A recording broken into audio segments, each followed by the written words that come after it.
países del continente asiático. Países del continente asiático comenzando ya. No se entendió nada, che. Adelante, Silvia. Sobre 9. En 30 segundos, sin repetir y sin soplar, filósofos de la A a la Z. Enio, Plauto, Quinto, Nervio, Catón, Epos, Barrón, Antias, Livio, Macro, Rufo, Curcio, Percio, Flaco, Plinio, Celio, Helio, Sófocles, Cicerón, Virgilio, Horacio, Sócrates, Tácito, Alceo, Safo, Tepión, Zenón, Tales, Numio, Anaxarco, Anaxágoras, Anaxímenes.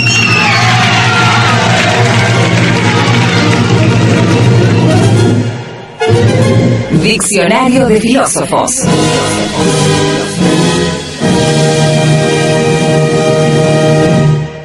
Ya alguien nos escribió por Facebook diciendo que cuando termine el abecedario, ¿qué van a hacer con el diccionario de filósofos? Bueno, señor alguien, no me acuerdo su nombre, perdón, pero hay dos posibilidades. O repetimos, tres posibilidades. Una, repetimos. Dos, cambiamos de sección. Tres, no sabemos. Postergamos la decisión, que es como la gran respuesta para todo, ¿no? Yo les recomiendo esta respuesta para cuando uno no sabe qué decidir. Postergación es el nuevo modelo de salvataje humano. Bueno, vamos con la K. Estamos on fire hoy, como verán acá, un día especial, pero la K es una letra, bueno, una letra interesante en lo que refiere a la filosofía, porque hay muchos pensadores de esos como así rimbombantes o reconocidos, cuyo nombre empiezan con K. Ni hablar Kant, diría que en un listado de los top 5 filósofos de la historia entra Kant de cabeza, ¿no? Tal vez no es un filósofo así festejado. Cualquiera que se dedique a la filosofía reconoce la importancia fundamental de la obra de Kant, pero no es de esos filósofos que haya generado un interés particular, una devoción, digamos, ¿no? No hay fanáticos de Kant, ¿sí? Hay fanáticos de Nietzsche, hay fanáticos de Platón, hay fanáticos de Heidegger, pero con Kant cuesta más, tal vez también por su propia manera de proponer el modo de hacer filosofía. Su escritura es una escritura más tradicional, más propia del lenguaje filosófico canónico. O sea, escribe como filósofo, vive como filósofo, piensa como filósofo, y en filosofía siempre estamos tratando como de engancharnos medio con los rupturistas o con los que están un poco en el margen. Y Kant sería hoy más una cosa, si quieren, más mainstream, ¿no? Más de la filosofía oficial. Yo creo que somos bastante, digamos, no somos lo suficientemente agradecidos y somos demasiado duros con un Kant que cuando uno, digamos, se toma en serio, sobre todo su teoría del conocimiento, es clave para entender toda la filosofía posterior. Porque básicamente Kant en el siglo XVIII, en la época de la Revolución Francesa, él hace filosofía más o menos para fines del siglo XVIII, en plena Ilustración. Es el pensador que mejor que nadie establece las bases de lo que es el gran renunciamiento de la razón humana al absoluto. Repito, ¿qué hace Kant? Kant es el primero que claramente propone al ser humano dejar de lado esa pretensión absolutista de poder conocerlo todo. Un poco la ecuación es, por ir por tanto, al final no alcanzamos nada. O sea, ese deseo pretencioso de querer saberlo todo ha llevado a que ninguna filosofía nos convenza. Porque bueno, no le da al ser humano, ¿no? Kant hace un análisis al interior de la conciencia humana para mostrar sus limitaciones. Y hacer de esas limitaciones no algo negativo, sino algo positivo. El ser humano constituye su objeto de conocimiento. Porque el entendimiento y los sentidos no son operaciones pasivas, sino activas. Estamos construyendo lo que conocemos, le estamos dando forma, espacio, tiempo, sentido. Pero entonces tenemos que terminar conviniendo, tenemos que terminar concluyendo que todo lo que conocemos lo conocemos al modo humano. nunca tal como es en sí mismo, ¿no? Esta renuncia a conocer las cosas en sí mismo es tal vez lo más, digamos, propio de la filosofía kantiana, y de algún modo abre la puerta a filosofías que después van a incursionar mucho más fuertemente en este costado de la subjetividad contra el otro polo de la objetividad, potenciando el rol del sujeto en la construcción del saber. Claro que Kant no visualiza todas las motivaciones más sociohistóricas, o sea, contextuales, que hacen también al sujeto, pero sin embargo da un paso fundamental. Al mismo tiempo, la estética kantiana, su filosofía de la historia, su ética es tan o más famosa que su teoría del conocimiento, su famosa ética del deber, realmente construyen un tipo de filosofía que va a marcar a toda la modernidad a partir de ese siglo XVIII en adelante. Otro filósofo con K es mi amigo personal Søren Kierkegaard. Charlé con él un par de veces entre tumbas. Yo estaba en mi ensoñamiento, digamos, en mi cama, dormido, y hablé con Kierkegaard, un filósofo de fin del siglo XIX, o sea, más contemporáneo que Kant, pero no contemporáneo. Qué locura, ¿no? La idea de contemporaneidad, pero bueno, dejémosla para otro momento. Digamos, Kierkegaard es un filósofo muy particular, algunos lo llaman un preexistencialista, demasiado nombre, ¿no? Pero es cierto que hay un tipo, hay un proto-existencialismo religioso en Kierkegaard. Si alguien me dice, ponele una etiqueta a Søren, bueno, la etiqueta es esa. O sea, es un existencialista muy ligado a una crítica a la institución religiosa para salvar lo religioso de sus deformaciones institucionales humanas, y en ese salvataje de lo religioso entender la angustia de lo humano. Kierkegaard es un pensador que revoluciona las relaciones entre filosofía y religión. O sea, es increíble, ¿no? Porque es un filósofo muy ligado a un pensamiento religioso, alguien que quiere encontrar lo divino, pero totalmente despojado de lo que él considera la gran traición que sufre lo divino en manos de las religiones institucionales. Sin embargo, su apuesta es por salvar lo divino, por alcanzar esa relación con el absoluto, entendiendo que toda la racionalidad humana no hace más que escaparle a ese encuentro con el absoluto. O sea, si Kant renuncia al absoluto, Kierkegaard quiere reconciliarse con él, pero entiende que para reconciliarse con él, ninguno de los dispositivos de conocimiento humano pueden lograrlo. Por eso, digamos, su propuesta es una propuesta muy ensimismada, cuasi oriental, si quieren, ¿sí? Como de un despojamiento de la razón, de la fe en el sentido más dogmático y de esa posibilidad un poco ermitaña de conectar con lo absoluto. Recomiendo la lectura de Temor y Temblor, un libro que comienza con unas variaciones sobre el sacrificio que hace Abraham de su hijo según el relato bíblico, y esa soledad de aquel que quiere conectar con lo divino sabiendo que la única manera de conectar es desde el silencio y la imposibilidad de comunicarlo. Otro pensador que tenemos con la letra K es Rodolfo Kusch. Escribí Pensamiento Indígena Americano al cabo de muchos trabajos de campo que realicé en Bolivia. He pensado que en América no tenemos un pensamiento propio. Como egresado de filosofía había adquirido una serie de cosas, de datos, de pensamientos que no eran nuestros.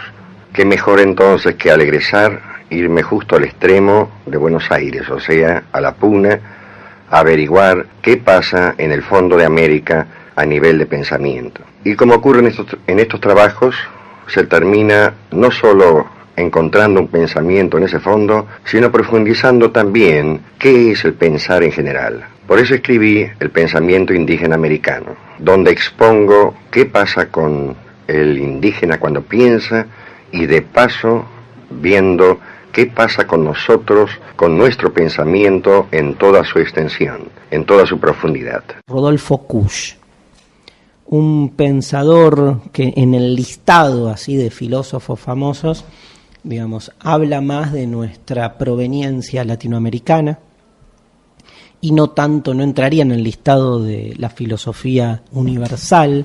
Y esto es lo primero que es importante remarcar de alguien como Kusch, un argentino nacido en el año 1922, muere en 1979, filósofo y antropólogo, que, digamos, justamente emerge como una especie de, digamos, síntoma de una filosofía latinoamericanista que se está peleando contra la idea de filosofía universal.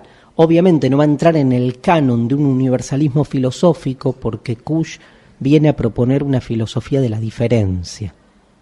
Trata de hacer filosofía con lo propio de lo latinoamericano, entendiendo que en Latinoamérica la colonización, entre comillas, filosófica propia del logos occidental o europeo no es algo que uno puede sacarse como quien se cambia de calzoncillos, pero sí es algo contra lo que nos podemos pelear remarcando lo propio de nuestra tierra. Es muy fuerte en Kusch, piensen los años 60 sobre todo, en Latinoamérica es muy fuerte la necesidad de fundar una raigambre, una raíz indigenista incluso, para pensar a una filosofía de corte netamente autóctono que pueda de algún modo disolver aquella captura propia del logos griego. Y entonces uno de los lugares más importantes que Kusch trabaja, que me parece clave en su obra América Profunda, es el verbo ser, ¿no? Esta idea de que en el lenguaje europeo uno de los conceptos más propios, más de los conceptos, digamos, fundamentales de la filosofía, que es el ser, no es pensado como sí en el lenguaje nuestro en su diferencia con el estar. El ser y el estar en el sajón, tomado como el idioma europeo que hereda, digamos, la filosofía griega, coinciden en una misma palabra, mientras que en español esta divergencia de términos nos da la posibilidad de pensar una diferencia. Incluso podríamos, en esa separación entre el ser y el estar, repensar y reinventar muchos de los conceptos que también incluirían la historia de Europa. Porque no es lo mismo pensar, por ejemplo, términos bíblicos como cuando, según el Éxodo, Dios se le aparece a Moisés y le dice, mi nombre, ¿cuál es tu nombre? Y Dios le dice, soy el que soy. Que desde esta separación entre ser y estar decir, bueno, ¿cuál es tu nombre? Soy el que estoy. Porque ese estoy supone una presencia y una relación absolutamente diferente de esa idea, si quieren, más neutral o abstracta del ser. Mucha teología de la liberación latinoamericana toma la filosofía latinoamericana justamente que cinde el ser y el estar para repensar, por ejemplo, o releer los textos bíblicos desde otro lugar. Traigo a Kusch porque hay mucha recuperación de la sabiduría de los pueblos originarios y de entender que se puede hacer filosofía desde otro lugar, ¿no? Y que de eso se trata un poco también la exigencia ética de los que hacemos filosofía desde aquí. Tal vez lo que quiero marcar siempre es que es interesante poner el acento que la idea misma de filosofía es una idea griega. Lo voy a decir más duro, no se enojen, pero la filosofía es un invento europeo. Después, que nosotros nos peleemos con eso me parece fundamental. No es que me parece bien, me parece más que bien, me parece clave el fomento de una filosofía de la diferencia que nos interpele mejor a nosotros. Pero eso no significa salir a defender una filosofía latinoamericana, porque hay en la idea de filosofía algo muy ligado a ese filos, a esa sofía, a ese logos que caracteriza ese mundo europeo que llega aquí a Latinoamérica de un modo más que violento, pero que de algún modo nosotros somos hijos de esa mixtura violenta. Entonces a veces la sensación que se tiene es que por tratar de salvar como cierta autoctonía y pureza propia de lo latinoamericano, cometemos como el mismo error al revés. Parece que la mejor enseñanza después de la violencia del conquistador, no solo desde lo corporal, sino desde lo intelectual, es la redención de la idea de mixtura, de la idea de hibridez, de hibridación. Y entender que en esa hibridación no son todos componentes igualitarios, entender cuál es el componente que ha ejercido más violencia, cuál hay que sacarse de encima de un modo más resistente, etcétera, etcétera, etcétera. Me parece interesante, por eso, releer a Kusch, el tercero de los filósofos K de hoy, como para pensar una filosofía emancipatoria como una forma de promover una filosofía de la diferencia. ¿Cansado de tener problemas con los conceptos? ¿Cree que está repitiendo una idea sin analizarla? No sufra más. Darío Stanraiver es la solución. Demuele, desmonta, irrumpe. Deconstrucciones en Demasiado Humano. Bueno, hoy vamos a deconstruir una idea de esas que todavía cuesta apropiarse. La frase de hoy dice: los animales no piensan. Y digo que es difícil apropiarse porque a priori la mayoría de ustedes dirán, bueno, sí es cierto, o sea, ¿qué voy a deconstruir? Los animales no piensan. Y los más filoanimales, o sea, amantes de lo animal, podrían llegar a decir algo así como, bueno, sí piensan diferente a nosotros, o no sabemos si piensan, pero algo les pasa porque, digamos, se comportan muchas veces de formas parecidas a nosotros.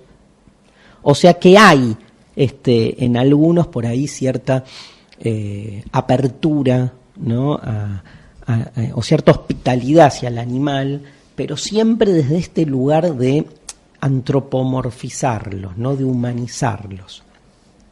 Aunque sea de humanizarlos con buena onda, ¿no? Pero bueno, la buena onda puede ser un beso, el beso antes de la muerte, ¿eh? Ojo con la buena onda, ojo con ese abrazo que sofoca y que no permite, veníamos un poco con Kusch, que no permite la manifestación de la diferencia, ¿no? Porque si el animal tiene derecho porque es parecido a nosotros, entonces su derecho empieza cuando deja de ser lo que es. O sea, solo en la medida en que se desapropie de su animalidad para pasar a ser algo parecido a lo humano, parecería tener valor. Y me parece que ahí está un poco la clave. Hoy hay en filosofía una moda de lo animal, no sé si lo saben, calculo que muchos no. Se está escribiendo mucho sobre el tema. Le han puesto, en filosofía muchas veces se utiliza la categoría de giro. Por ejemplo, el giro lingüístico. Es cuando todos los grandes filósofos empezaron a hablar del lenguaje. ¿Sí? Esto ocurrió en el siglo XX. El giro lingüístico, el giro hermenéutico, el giro cultural.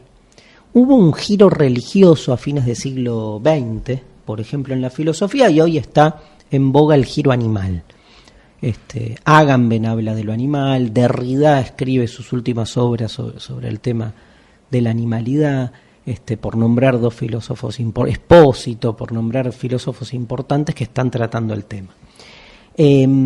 Ahora, el tema del animal lo que pone en jaque es algo muy fuerte para nosotros, que es quién es nuestro otro. Porque ustedes saben que el tema de la otredad es un tema también que está como muy presente en las reflexiones filosóficas de hoy, y aunque la canchereamos todo el tiempo con ser abiertos al otro, el caso animal para mí es el más prototípico que pone en evidencia nuestra limitación para conectarnos con la otredad. Porque aunque a todos nos puede caer bien un perrito y caer mal una cucaracha, jamás haríamos del animal alguien que pudiese ingresar en la categoría de la otredad. El otro para nosotros siempre supone una base humana. Entonces nos es fácil visualizar, y me parece fantástico, el modo de exclusión de ciertas otredades sexuales, sociales, económicas, étnicas, pero cuando la otredad traspasa su límite y busca afianzarse en un lugar totalmente extraño a lo humano como el de la animalidad, no le damos lugar. Y paradójicamente, o moralejamente, palabra que no existe, ¿no? Pero digamos reflexivamente, si quieren, justamente se entiende qué significa la idea de otredad cuando a nosotros mismos que estamos pensando qué es un otro, se nos vuelve difícil aceptar que alguien, un sujeto, un viviente, una entidad ocupe ese lugar. Digo, el hecho mismo que para muchos de nosotros significa que el animal, o lo animal, ahora voy a explicar la diferencia, no ingrese, no encaje en la categoría de otredad, lo hace a lo animal ser un otro. Porque para ser un otro no tiene que ser aceptado. Entonces es fácil decir, mira, el transexual es un otro. Y digo, es fácil con todo lo que sé que se sigue peleando y sufriendo en la discriminación que sufren los transexuales hoy en la vida ciudadana occidental. Imagínense en el resto. Sin embargo, hay, digamos, un principio de ingreso, ¿no?, del transexual, en el sentido de que, salvo las posturas más fundamentalistas, hay un humano al que se le acepta una condición. Después se lo revienta, ¿no? Es monstruoso, es enfermo, lo que quieran. Pero en el caso del animal está totalmente afuera. Y aparte está construido el relato de que los que salen a defender el derecho de lo animal son simpáticamente puestos en el lugar del vegetariano, como si el ser vegetariano fuese de por sí, digamos, la construcción de un lugar naif, o de una moda, o de un consumo cultural que le resta ideológicamente peso. Veamos de qué modo, por ejemplo, los muchos y famosos dibujos animados que van instalando el lugar de lo animal en la conciencia de nuestros chicos representan a nuestros animales. Hola, yo soy Mr. Ed. Caballos con voz, no hay dos, solo Mr. Ed tiene bella voz. Feliz de aquel que escucha el sabio caballo Mr. Ed. Es toda una fuente del saber, para él no hay problema sin solución. Ustedes lo verán, el gran Mr. Ed es un campeón. Somos los más elitistas de la élite. ¡Aletas! ¡Oh, cuidado! Museo de Maravillas Modernas. Vaya. ¿Ya tenemos aquí? Otra poesía, Cuchito. ¿Poesía? Alguna que el tiempo no pueda borrar. Bueno, 30 días tiene noviembre, igual abril, julio y septiembre. ¿Eso es todo? Sí, los demás tienen 31, excepto febrero, naturalmente.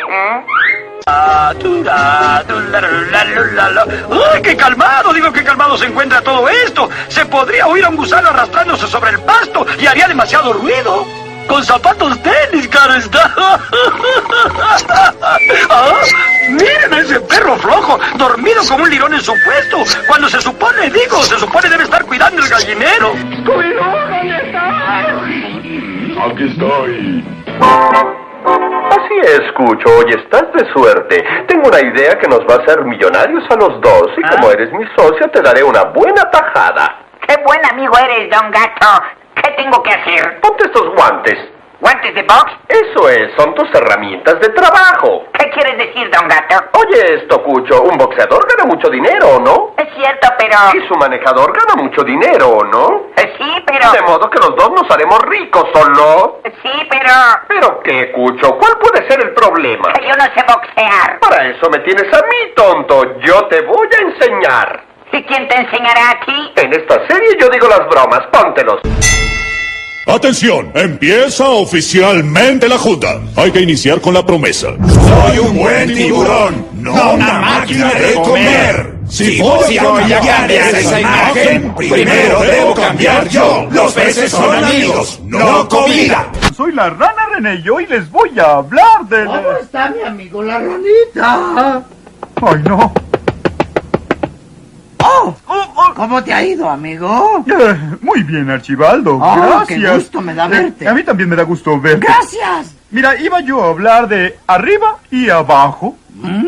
Arriba y abajo. ¿Arriba y abajo? Arriba y abajo. Y abajo, me encanta. Escuchen, mentecatos, somos un grupo de lémures en la selva. No hay nada aquí que no quiera comernos, envenenarnos o tragarnos en profundas fosas negras de monstruosidad. ¡Ay! ¡No voy a morir! ¡No! Pero hoy aprendí algo que ya sabía, pero luego olvidé, pero luego aprendí de nuevo aún más. Y esto es, si tal vez no hay un mañana, tenemos que vivir alocadamente hoy. Quiero mover el bote, quiero mover el bote, ¿le gusta? ¡Mueve! Quiero mover el bote, quiero mover el bote, quiero mover el bote, ¿le gusta? ¡Mueve! Quiero mover el bote, quiero mover el bote, quiero mover el bote, ¿le gusta? ¡Mueve! Quiero mover el bote. Bueno, tremendo, ¿eh? Que por un lado simpatía y cuánto recuerdo, sobre todo para los que tenemos chicos, que hemos compartido, y muchos nos acordamos de nuestra niñez. Pasaron Mr. Ed, Madagascar, Buscando a Emo, El Correcaminos, Don Gato y su pandilla, El Gallo Claudio, La Rana René. O sea, siempre los animales hablando como humanos, comportándose como humanos y nunca como animales. Qué difícil sería una película donde haya animales que se comportaran como animales, ¿no? ¿Qué veríamos? ¿Qué nos dirían? Nada. Porque lo que hay es una necesidad de expropiarlos de su animalidad para humanizarlos, ¿no? Para encontrar lo tierno, lo bello, ¿sí? Y si no, ¿no? Y si no, cuando aparece el lobo, el zorro o el animal malvado, esa maldad es al revés, es propia de lo humano, también es un acto de humanización, donde vemos al animal malo, al que le proyectamos la maldad típica de la moral humana puesta en él, porque el león no es malo porque se come al ciervo, porque esa idea de maldad no tiene que ver con la alimentación. Si no, no nos salvamos ninguno. Digo, todos somos malos por matar bacterias. Ahora yo estoy moviendo la mano y estoy matando 2 millones de bacterias. O sea, y puede ser que si me lo tomo en serio, entonces no dé un movimiento, ¿no? Un movimiento. O estoy matando células, ¿no? Digamos, en el mismo acto por el cual respiro. Entonces, lo que hay es una moralización de la naturaleza, que me parece que de algún modo le esquiva al problema. El problema es por qué pensar que el ser humano es diferente al animal, cuando el ser humano es también parte de la especie animal. Y entonces, claramente esta forma de pensar al animal lo más parecido a lo humano es una forma de domesticar nuestra propia animalidad y huirle. O sea, somos la única especie animal que queremos huirle a nuestro ser originario. Y así inventamos toda una cultura que termina sacralizando como lo más propio de lo humano, lo más alejado de lo animal. y sin embargo ese animal lo llevamos adentro. Y por eso nuestra utopía redentoria es ser ángeles o dioses, o sea, estar totalmente despojado de lo animal, que es la encarnadura con la naturaleza de la que somos parte. Piensa el animal, y bueno, todo depende de cómo definamos la idea de pensamiento, ¿no? Digamos, no, evidentemente no utilizan el logos griego, si eso es para nosotros pensar. Pero si de lo que hablamos es de que ese logos griego es producto de una reacción neurológica propia de un cerebro que compartimos con millones de otros seres vivos, todos a su manera generan un tipo de reacción neurológica que podemos llamar pensar, o como quieran. Derrida, en un libro que se llama El animal que estoy siendo o siguiendo, hace todo un relato de su relación con un gato. Y en ese libro se pregunta algo que es clave, dice: hasta ahora el ser humano siempre ha puesto el límite con lo animal, preguntándose si los animales piensan o no piensan. ¿No es tiempo, dice Derrida, de preguntar si los animales sufren? Porque ¿qué define más lo que nos interesa de nuestro propio ser? Pensar, sufrir, ¿qué es lo que importa, ¿no? Entonces, sin entrar en una cosa así, digamos, fundamentalista, está claro que hay una industrialización del animal y hay una estigmatización en todos sus aspectos. Industrialización para nuestra propia supervivencia y estigmatización para diferenciarnos de ellos y postular autoafirmativamente nuestra jerarquía y superioridad. Termino simplemente diciéndoles que hay mucha sabiduría mesiánica. Saben que a mí me gusta el pastiche total, o sea, mezclar todo. Hay mucha sabiduría mesiánica, como por ejemplo la describe muy bien Agamben en un libro donde trabaja el tema de lo animal, se los recomiendo, libro complejo, se llama Lo Abierto. En ese libro nos cuenta Agamben de mucha sabiduría mesiánica que dice que cuando el hombre finalmente llegue al mundo venidero, el mundo de la paz, el mundo donde no se sufra más, en ese mundo el hombre se va a reconciliar sobre todo con su aspecto animal. Nos vamos con mi amiga María Elena Walsh y la vaca estudiosa. ¡Titanes en el ring! Hoy, en Demasiado Humano, por este rincón general, abarcativo, real, ingresa al ring superando dialécticamente el mundo de las formas. Con ustedes, el ser.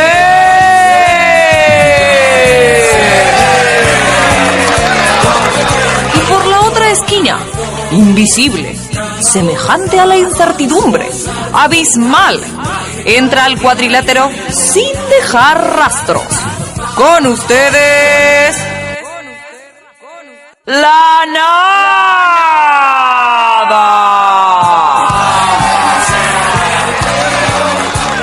Se enfrentan hoy en Demasiado Humano, el ser versus la nada.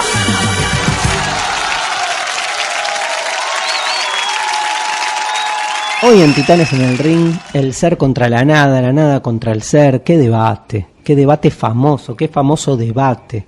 ¿Quién no estudió filosofía y no empezó, digamos, por acá?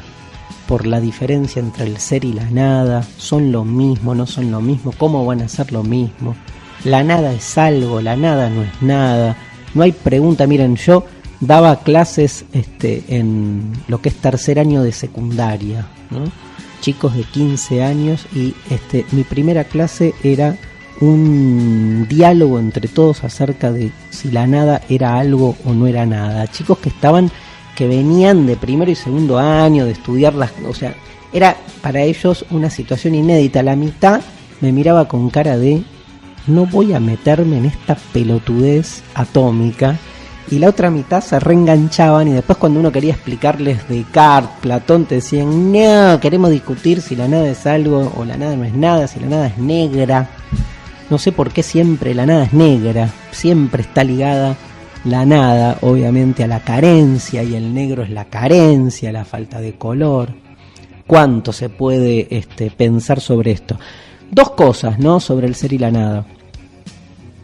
Claramente son los dos conceptos o categorías más abstractas a la que puede llegar la filosofía.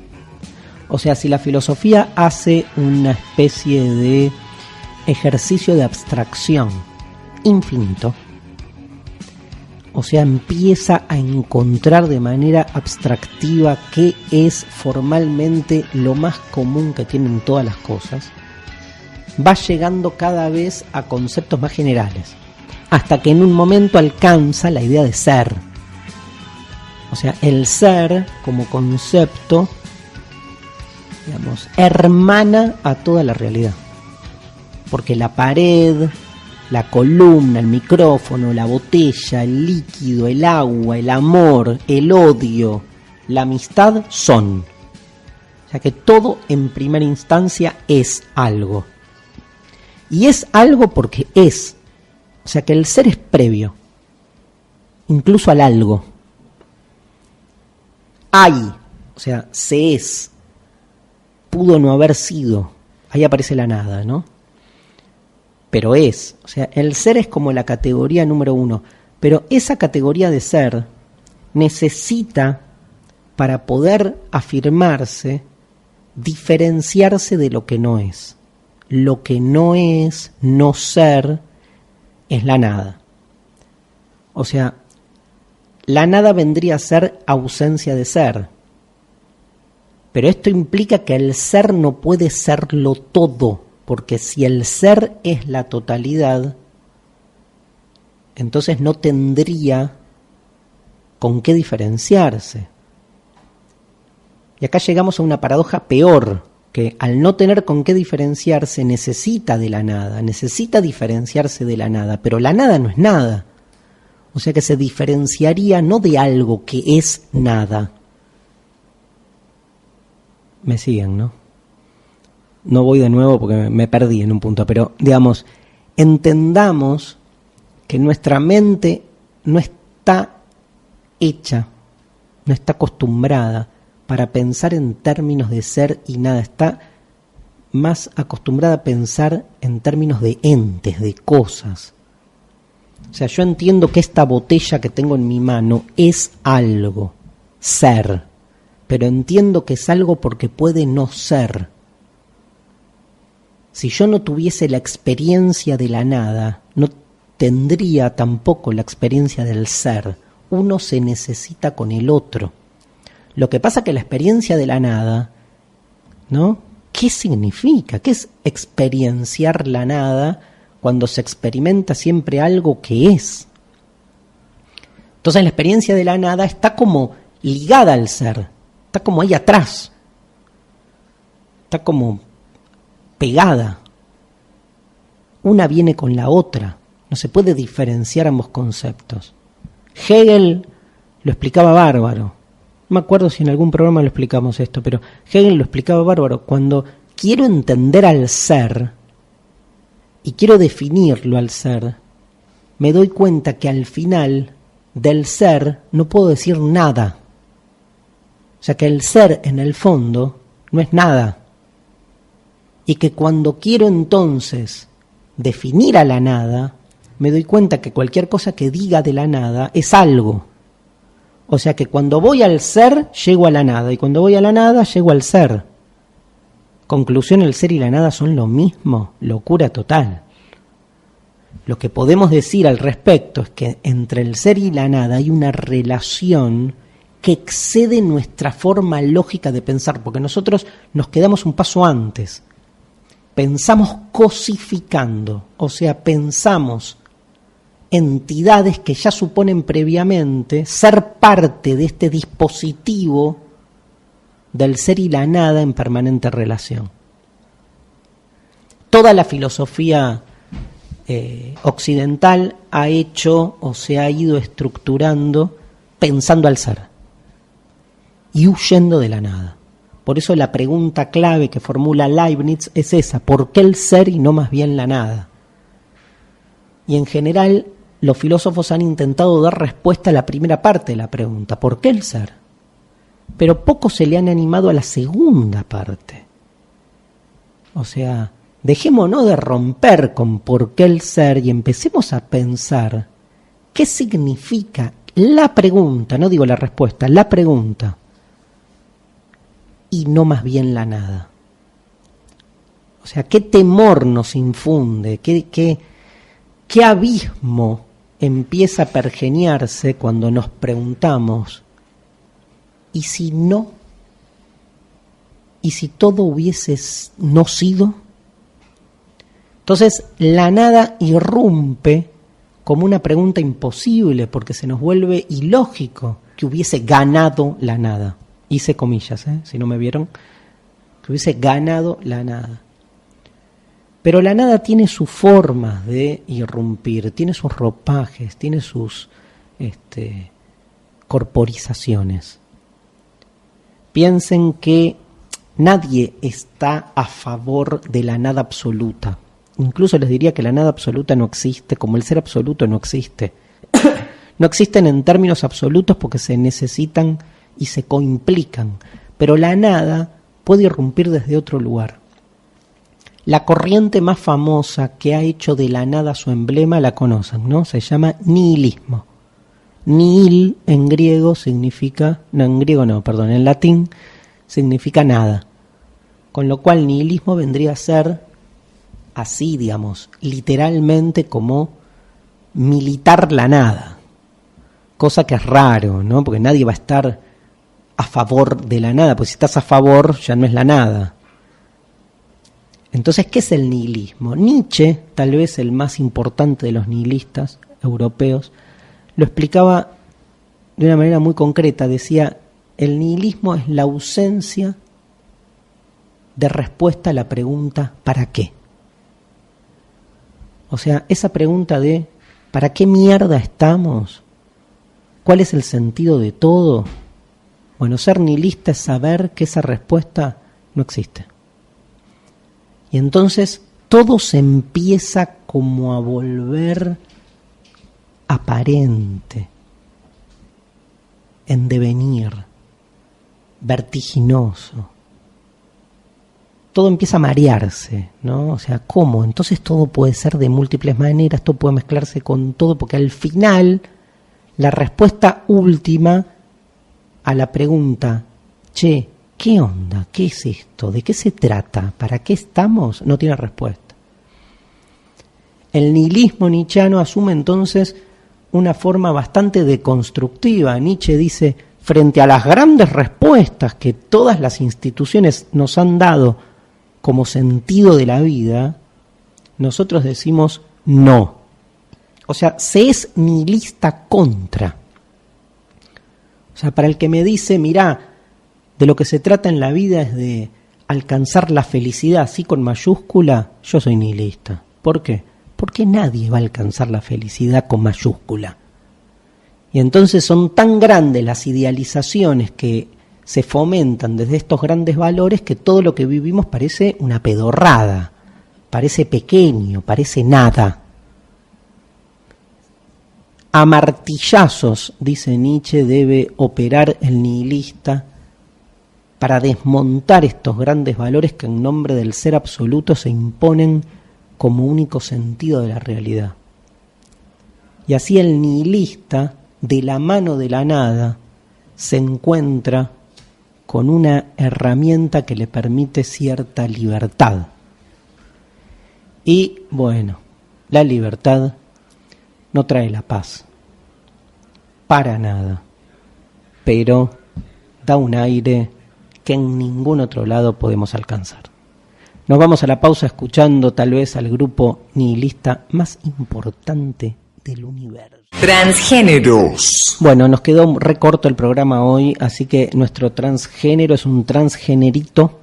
Se lo dedicamos a una película brillante, una de las películas digamos, que más también ha generado increíblemente, vista hoy, después de tanto tiempo, pero generó en su momento mucha animadversión, mucho rechazo de sectores en principio religiosos fundamentalistas, pero después en su momento generó todo un debate donde cualquier religioso se oponía a esta película, una de las primeras películas, no la primera, pero de las primeras producciones de Martin Scorsese, que lleva como título La última tentación de Cristo.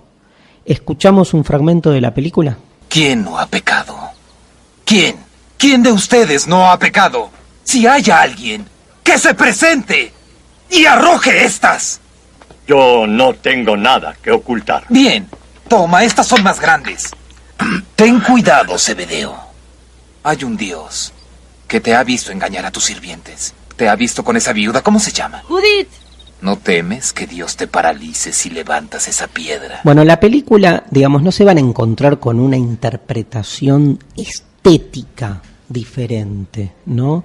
Sino más bien con la expresión de lo que son los grandes lineamientos de la novela de Nikos Kazantzakis, que es la novela que en realidad hace o genera toda esta explosión en la interpretación de la figura de Cristo. Quiero decir, se van a encontrar con una película que es una típica película antigua que está mostrando el Evangelio. Está mostrando la historia de Jesús con todos los diálogos y con todas las situaciones propias de los relatos evangélicos. Lo que tiene es una situación anómala que cambia copernicanamente el planteo del motivo religioso. ¿Por qué? Porque cuando Jesús está en la cruz a punto de morir, se le presenta un ángel vestido de niña, ¿sí? Y le dice que es un enviado de Dios y que está ahí para ofrecerle bajar. O sea, le dice a Jesús: ya cumpliste con tu mandato, ya hiciste lo que te pedimos, llegaste hasta este último momento que es a punto de morir, quédate tranquilo, no hace falta. Y entonces este ángel, esta niña, esta enviada de Dios, lo baja a William Dafoe, que interpreta a Jesús de una manera magistral, y empezamos a ver lo que es la vida de Jesús bajado de la cruz. Se casa con María Magdalena, tiene hijos. Entonces uno ve como el futuro de la vida de Jesús si éste no hubiese muerto crucificado, gracias a esta anomalía en la historia, que es que Dios decide salvarlo, porque cumplió con el pedido. Pero Jesús la pasa mal, o sea, no está feliz. Hay una angustia, hay algo que le dice que algo no está funcionando. Y finalmente, cuando el Jesús ya viejo, ya que ha vivido su vida humana, está a punto de morir, se da cuenta en un insight final que es impresionante, se da cuenta que en realidad esa niña que le dijo que era una enviada de Dios y que le propuso no morir, era el diablo, que había hecho como así lo había prometido el diablo anteriormente, había generado la peor de las tentaciones. O sea, Jesús finalmente cedió a la tentación. Ustedes saben que la historia oficial es que él resiste las tentaciones de el diablo en el desierto y por eso cumple con el mandato divino. Pero en este caso, el diablo es más astuto. Se hace pasar no solo por un ángel y por una niña, no solo como enviado de Dios, sino que se hace pasar por aquel que le propone a Jesús no morir. Y en última instancia este Jesús humano cede a la tentación creyendo que ya había logrado su cometido. En ese momento, digamos, y ahí viene el final de la película, que no se las cuento, les conté todo ya, pero no el final. Jesús se da cuenta de la situación que pasó. Bueno, imagínense Digo, para cualquier cristiano que se tome en serio este relato es mucho más, digamos, hace mucho más por el mensaje cristiano que el relato, digamos, oficial. Pero claramente la película no fue aceptada, fue muy vituperiada. En Argentina misma, cuando se quiso estrenar, hubo una marcha, hubo así un grupo de católicos, de ultracatólicos que no dejaron que se estrene. En Francia creo que quemaron un cine, o sea, fue muy fuerte la reacción. Hoy la película circula por todos lados. A mí me parece brillante la posibilidad que tenemos, filosóficamente hablando, de tomar esos textos sagrados y desacralizarlos, profanarlos, miren lo que voy a decir, para reconciliarlos con su sacralidad. O sea, lo más sacro que puede tener un relato es estar abierto a infinitas interpretaciones. Lamentablemente, los temerosos solo encuentran la paz en el dogma y en la exclusión de la voz del otro. Recomiendo, y nos vamos con la música de Peter Gabriel, una banda musical impresionante de la película La Última Tentación de Cristo. Esto fue Demasiado Humano, el primer y último programa nietzscheano del universo.